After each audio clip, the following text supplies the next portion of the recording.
list is Ron Harper Jr. because I gotta say something, and this is the third week in a row that we are talking about Ron Harper Jr. So you guys brace yourself. We do it for our fan Ron Harper Jr. fan page, but we also do it because we love watching Ron Harper Jr. and we've watched him a lot this year in the G League, and we've covered him. And I'm gonna say this is CNR's player. I'm gonna say this is CNR's spotlight player. I think we've spotlighted him throughout the season. And geez, I don't know if Ron Harper is watching this podcast, but Ron, we've talked about you a lot this season. We might as well call it the Ron Harper Jr. podcast, I think. No, but in all seriousness, though, this is a guy that we're all rooting for. We all want him to get a contract with this team. I think Andrew and I have more so seen him in the G League, and then Daniel, and then I would say, we have Carl and David who have like been on this podcast, and we talk about him so much that you guys see him as well, and you're like, oh my gosh, Ron Harper Jr. And that's what I think upset me so much when Shulga got that contract, because I'm like, oh my gosh, should have gave it for Ron Harper Jr. But David said a very positive take last week, and I want to bring it back up. It looks like the Celtics are waiting till the day before playoffs, right before playoffs start, to give him a contract, because then the luxury tax and everything that happens then is out of the water. Like, you could give him a bigger deal, because the thing that beats him and Shulga is Shulga, you're going to get on a lot cheaper of a deal. Ron Harper Jr. has played with the 905 Raptors. He's played with the Raptors. He's been a two-way with the Pistons. He's been in the league. You didn't draft him. You have to give him a little bit more money. And, I feel like this, me personally, if I was Ron Harper Jr. and I see them, giving guys 10 days, and it's like, I had a great game against the Rockets. Like, I know it's a business, but I would feel some type of way. And you still see him out there smiling. Maybe that's just the player he is, but I'm sure there are conversations behind closed doors with him and Brad Stevens and the Celtics organization talking about something. Hey, look, like, we have a deal with you, but we have to wait till this certain time. Like, I am almost certain, because I strongly believe that once Charles Bassey 10 days up and, you get right before playoffs, Ron Harper Jr. gets a contract. I am so certain in that. And if not, you guys can come and blame me, but I really strongly believe that. And I'm really rooting for it, because I tell you what, this is a guy that we can't let walk. This is a guy that I love, Ron Harper Jr., and just what he does. I think he's very, very strong and promising to this organization, and I'm rooting for him.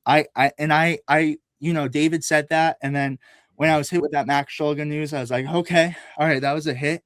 But then I looked at it again, and I'm under the impression that he's gonna get this contract. Like, I really strongly believe that. But we are joined by Tommy Martinotti. Welcome to the podcast. Tommy. What up, boys? We're talking about Ron Harper Jr. Because, we think kind of towards the end of the year he's going to get the contract, because after all the luxury tax situation and everything, once you alleviate yourself from there, they kind of go back over, because Celtics are trying to stand strong of being under the luxury tax. But I think they can get him then. But we'll start off with you, Andrew. Go to Carl, Tommy, and go to Carl, Daniel, and Tommy. Just we'll go that order really quick. But what are your thoughts, Andrew? We'll start off with you. Yeah, I want to keep it short and sweet, because I think we have talked about it a lot, and we know we really like Ron Harper, and we know what he's capable of. I mean, if he had more opportunity towards the beginning of the season and was within this rotation, I would not be surprised if he was in the top of the rotation, more so coming off the bench as your seventh, eighth man. I really believe that.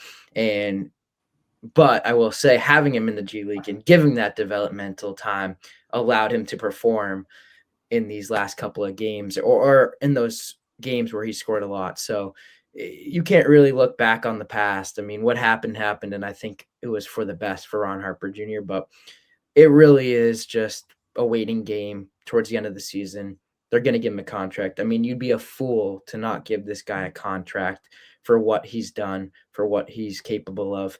And yes, obviously he's a little more money than Shulga, but you're probably going to get him for a very, very good price that can set you up for the future.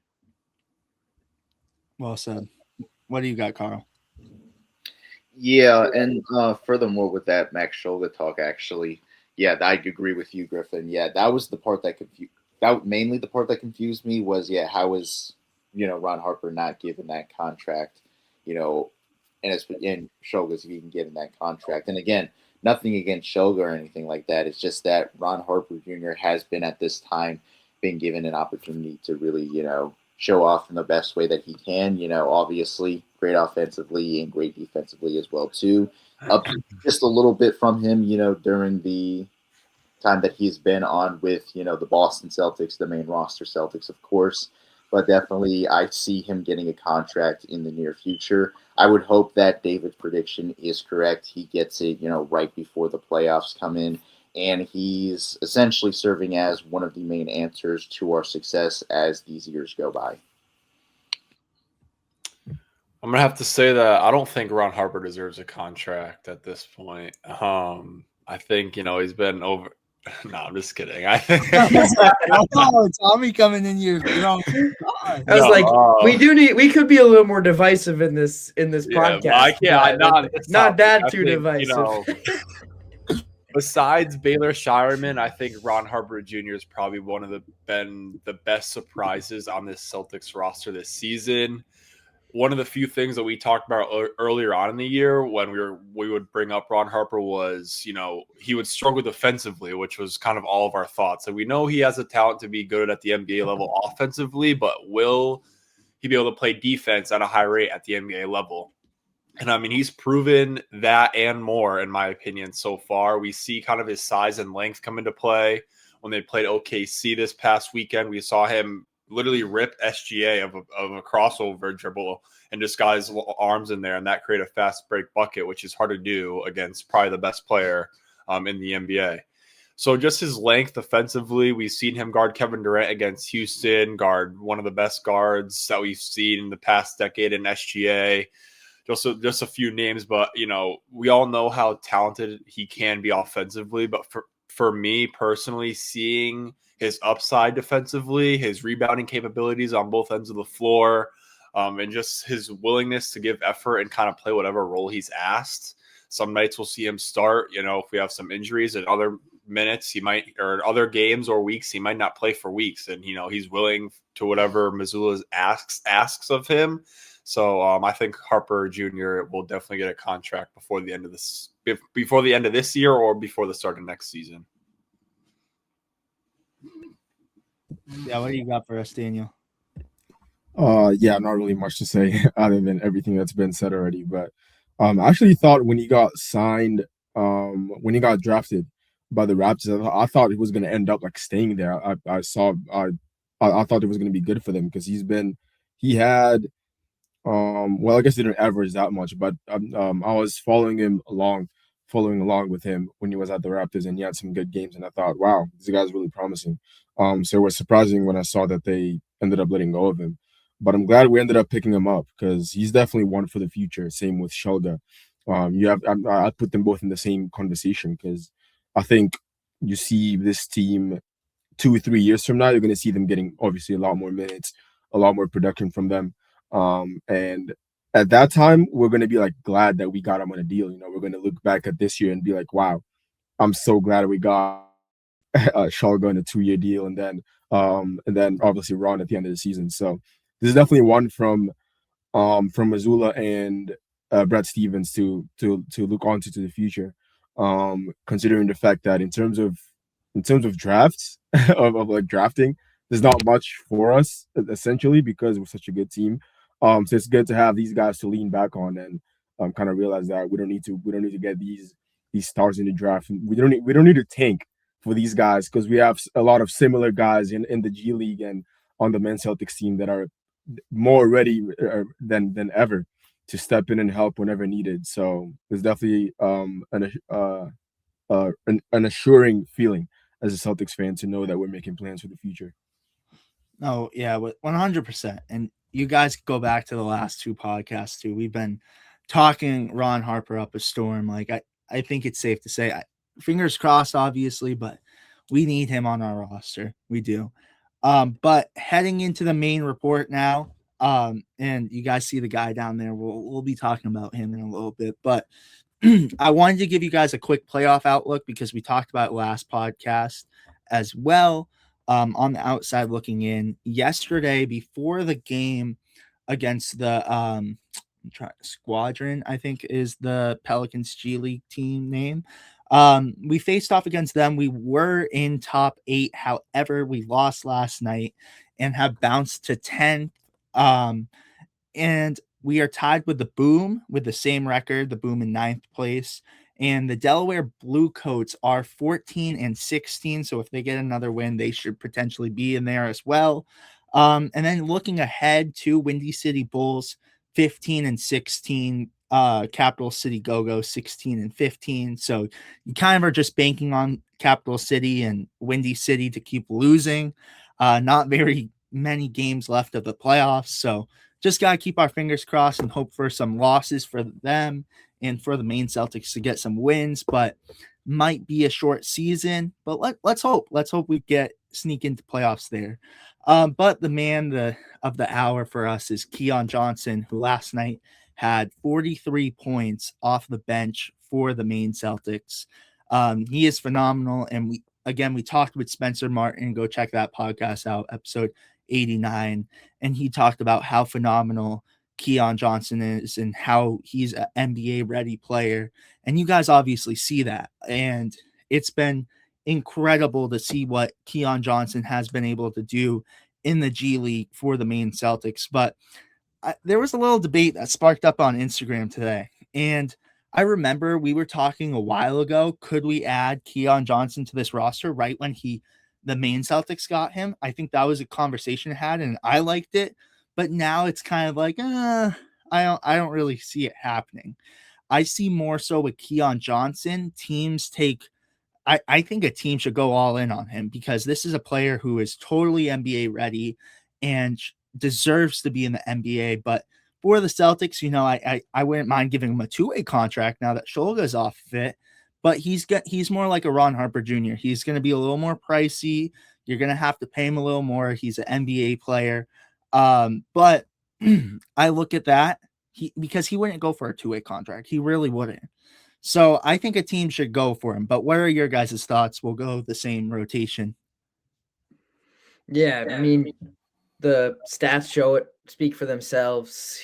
He is averaging 14.3 points per game, 6 rebounds, and 3.5 assists. I mean, he's an athletic freak of nature. He can defend really well, and he's capable of knocking down the open three.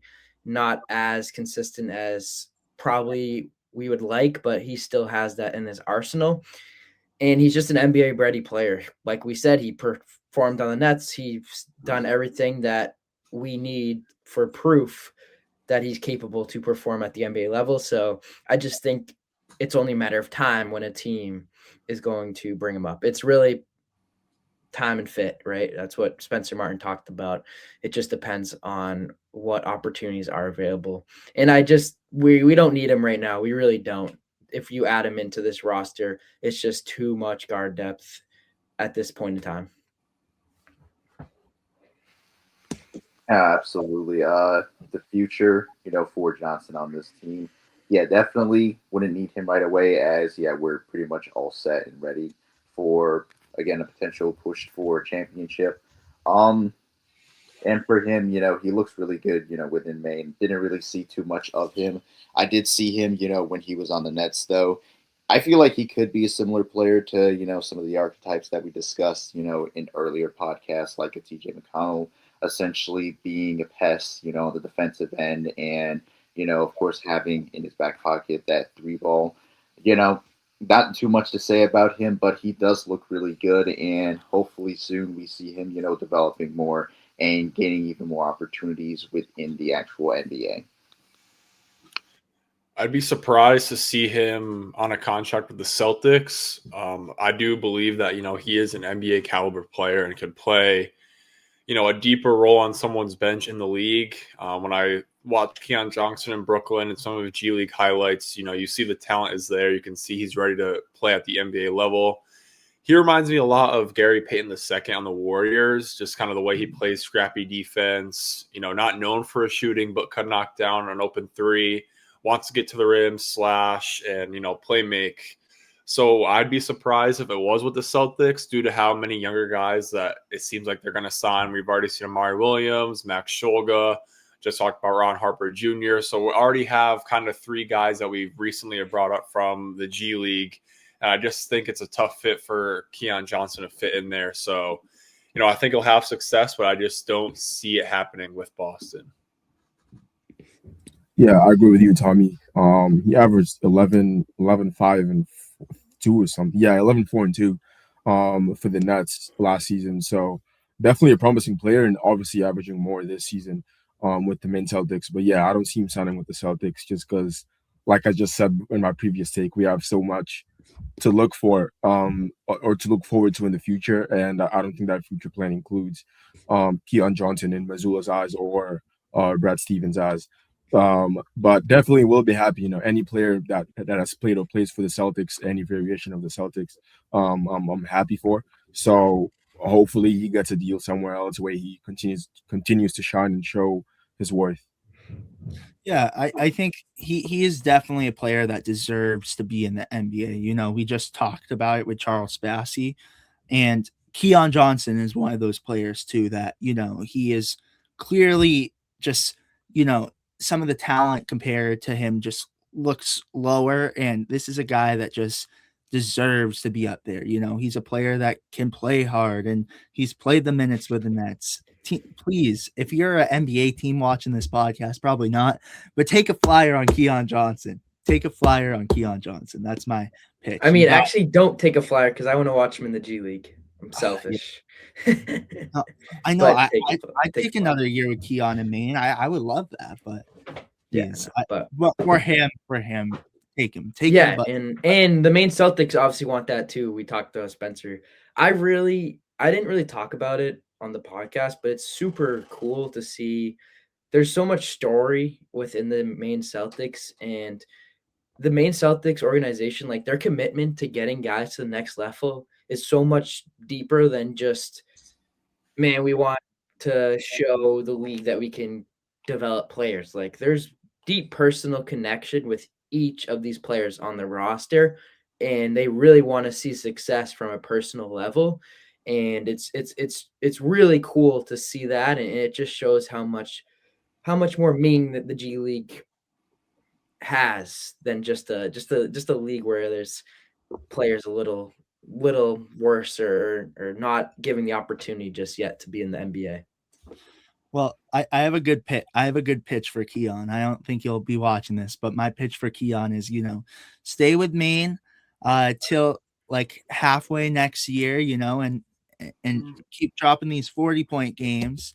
And then, after Andrew and I and all of you guys get to see him play a little bit more in Maine, then, go be a star in the NBA. Go be a star. But no, in all seriousness, though, I'm sure he'll consider that for us. I'm sure he'll be on a roster by the end of the year. I'm sure he will. If not, he will be on a roster very soon, for sure. Yeah, definitely.